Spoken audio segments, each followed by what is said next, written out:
ఖమ్మం జిల్లా జగన్నాథపురంలో తెలంగాణ వ్యవసాయ శాఖ ఆధ్వర్యంలో ఏర్పాటు చేసిన రైతు మేళాకు మంచి స్పందన లభిస్తోంది. ఈ మేళాలో నూతన వ్యవసాయ పద్ధతులు, రకరకాల పంటలపై స్టాల్స్ ఏర్పాటు చేశారు. తెలంగాణ విద్యుత్ శాఖ ఆధ్వర్యంలో విద్యుత్ వినియోగం, సోలార్ స్టేషన్లలో ఉపాధి అవకాశాల గురించి రైతులకు అవగాహన కల్పిస్తున్నారు. రైతు వేళ విశేషాలపై మరింత సమాచారం మా ప్రతినిధి రవికిరణ్ అందిస్తారు. జగన్నాథపురం గ్రామంలో పెద్ద ఎత్తున రైతు మేళా అయితే జరుగుతుంది. పెద్ద ఎత్తున రైతులు కూడా అవగాహన కల్పిస్తున్నారు. ముఖ్యంగా వ్యవసాయ సంబంధించిన పరిశ్రమలతో పాటుగా మిగతా సీడ్స్ కంపెనీలు కూడా పెద్ద ఎత్తున పాల్గొని దీంతో పాటుగా ఎలక్ట్రికల్ డిపార్ట్మెంట్ కూడా రైతులకు అవగాహన కల్పిస్తుంది. ప్రస్తుతం అంతా పాటు ఎస్సీ గారు సార్ ఎట్లాంటి అవగాహన కల్పిస్తున్నారు ఈ కార్యక్రమం? అంటే ఇప్పుడు ముఖ్యంగా రైతులు కండి, రైతులకు సంబంధించిన మేళా కాబట్టి రైతులకి ఒక సబ్స్టేషన్ ఏంటి, కరెంట్ ఎలా వస్తుంది, ఎలా పోతుంది, మనకేంటిదని అవగాహన కావాలని ఇక్కడ ఒక మోడల్ సబ్స్టేషన్ పెట్టాము. ఈ మోడల్ సబ్స్టేషను ఎలా కరెంటు రావడం, పవర్ ట్రాన్స్ఫర్ ఏంటి, బ్రేకర్ ఏంటి, ఫీడర్ ఏంటి అవగాహన కోసం ఇలా పెట్టాము. ఈ సబ్స్టేషన్ మీద కూడా కొంచెం అవగాహన ఉంటే సప్లై పోయినప్పుడు ఆ సబ్స్టేషన్ సంప్రదించవచ్చు. సబ్స్టేషన్లో ఏం జరుగుతుంది ఐడియా ఉంటే కొంచెం వాళ్ళకు కూడా ఇది ఉంటుందని. ఇంకోటి ఏంటంటే సబ్స్టేషన్ సంబంధించి మిగతా కార్యక్రమం రైతులు తీసుకోవాల్సిన జాగ్రత్తల గురించి, వాటి రైతులు ఉన్న అవకాశాలు ఇప్పుడు ఏంటంటే రైతులకి ఈ కొత్త ప్రభుత్వం వచ్చినాక ఈ ప్రభుత్వంలో 1 కిలోమీటర్ వరకు న్యూ కనెక్షన్ అప్లై చేసి, కొత్త కనెక్షన్ అప్లై చేసిన వారికి రైతులకి 1 కిలోమీటర్ వరకు మనం ఉచితంగా లైన్ వేస్తాము. ట్రాన్స్ఫార్మర్ కూడా ఉచితంగా పెడతాం. దీంట్లో ఏంటంటే వాళ్ళు లైన్ కోసం కానీ ట్రాన్స్ఫార్మర్ కోసం కానీ డబ్బులు కట్టాల్సిన పని లేదు. ఓన్లీ ఏదైతే కొత్త సర్వీస్ గురించి 1000 రూపాయలు ఏదైతే కడితే అది కడితే ఇదివరకు ఏది కట్టే అది కడితే సరిపోతుంది. లైన్ కోసం అదనంగా కట్టాల్సిన పని లేదు. అదొకటి. రెండోది ఏంటంటే ట్రాన్స్ఫార్మర్ ఫెయిల్ అయినప్పుడు స్వయంగా మేమే రిపేర్ చేసి మా వెహికల్ మీద తీసుకొచ్చి ట్రాన్స్ఫార్మర్లు రీప్లేస్ చేస్తాం. అంటే పాడైపోయిన ట్రాన్స్ఫార్మర్ తీసేయడం, కొత్త ట్రాన్స్ఫార్మర్ పెట్టడం కూడా స్వయంగా విద్యుత్ శాఖ చేస్తుంది. రవాణా ఖర్చులు కానీ, లోడింగ్ ఖర్చులు కానీ, అన్లోడింగ్ ఖర్చులు కానీ ఏ ఖర్చులు కూడా భరించాల్సిన అవసరం లేదు. రూరల్లో మ్యాక్సిమం మేము 48 అవర్స్లో మనకున్న షెడ్యూల్ ప్రకారం 48 అవర్స్ అంటే 2 రోజుల్లో మార్చాలి.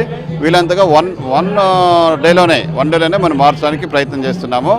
సో ఇప్పుడు ట్రాన్స్ఫార్మర్ ఫెయిల్ అయినా మార్చడానికి విద్యుత్ శాఖ స్వయంగా మా వెహికల్లో తీసుకొచ్చి మారుస్తాము. రైతులకు ఎటువంటి ఇబ్బంది లేకుండా చేయడం ఒకటి. అంటే గ్రామీణ ప్రాంతాల్లో సోలార్ గురించి కూడా అవగాహన కల్పిస్తుంటే ఎట్లా జరుగుతుంది? గ్రామీణ ప్రాంతాలండి ఇప్పుడు చూశారు మీరు, solar model villages, solar villages ఇక్కడ మనకి ఖమ్మం జిల్లాలో 27 విలేజెస్ మనం సెలెక్ట్ చేసాము. నియోజకవర్గానికి ఒక విలేజ్ చేసాము. ఇక్కడ సంబంధించి బోనకల్లు, మన మధిర కాన్స్టిట్యున్సీలో బోనకల్లు మండలం మొత్తం కూడా 22 విలేజెస్ మొత్తం ప్రతి గృహజ్యోతి వినియోగదారుడికి ప్రభుత్వమే, మన రాష్ట్ర ప్రభుత్వమే దానికి సంబంధించిన ఖర్చు అంతా భరించేసి 2 కిలోవాట్ మనం సోలార్ ప్యానల్స్ పెడుతున్నాము. దానికి ఏంటంటే 200 యూనిట్లు పోను, మిగతా అంటే నెలకి 240 యూనిట్లు ఉత్పత్తి అవుద్ది. 200 యూనిట్లకి ఆల్రెడీ ఫ్రీగా వాడుకోవచ్చు. అది కాకుండా అదనంగా ఏదైతే ఉన్నదో 40 యూనిట్లు, దానికి సంబంధించి కూడా వాళ్ళకి అదనంగా ఆదాయం ఇచ్చే విధంగా అది ప్లాన్ చేసి ఆ విధంగా పెట్టింది. ఆల్రెడీ బోనకల్లో ఇప్పుడు 45,000 పెట్టినాము. ఇంకా ముమ్మరంగా జరుగుతుంది. వాళ్ళకందరికి కూడా మనకి ఉచిత విద్యుత్తో పాటు గృహాలకి అదనంగా ఆదాయం కూడా సమకూర్చే విధంగా రాష్ట్ర ప్రభుత్వం ప్లాన్ చేసింది. ఆ విధంగా పిఎం కుసుమకు సంబంధించి కూడా చాలా చోట్ల 1 మెగావాట్ 2 మెగావాట్స్ పెడుతున్నారు కదా సార్, ఎట్లుంది సార్ రెస్పాన్స్?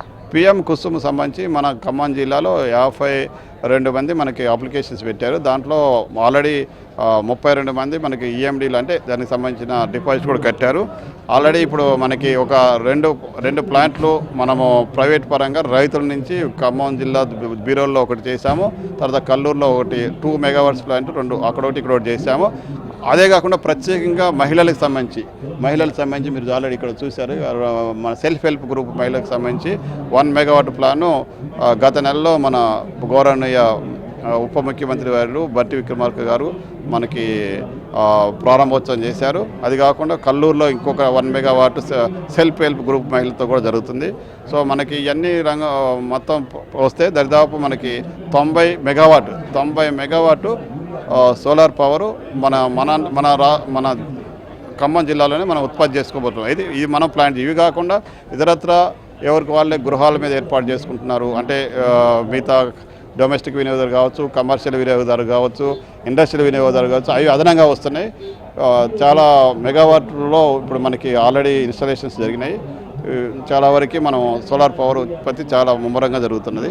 చాలా బాగుంది. ఇది మొత్తం మీద రైతు మేళాలో పెద్ద ఎత్తున రైతులకైతే విద్యుత్ సంస్థకు సంబంధించి ఎలా పనిచేస్తుంది, ఏమేమి చేస్తారో, అలాగే పిఎం కుసుమాకు సంబంధించి కావచ్చు, అలాగే గృహజ్యోతి కింద ఇచ్చినటువంటి వారు సోలార్ ప్లాంట్లు పెట్టుకునే వారికి కావచ్చు పూర్తి స్థాయిలో అవగాహన కల్పిస్తుందని చెప్తున్నారు. ముఖ్యంగా రైతు మేళా కార్యక్రమంలో ఇది స్పెషల్ అట్రాక్షన్గా అయితే నిలుస్తుంది. పూర్తి స్థాయిలో సోలార్తో పాటుగా ఇటు విద్యుత్ ఎలా పనిచేస్తుంది, విద్యుత్ క్షేత్రాలు ఎలా ఉంటాయన్న దానిపై రైతులకైతే అవగాహన కల్పిస్తుంది. ఇది పరిస్థితి గణేష్తో కిరణ్, రైతు మేళల నుంచి ఖమ్మం జిల్లా.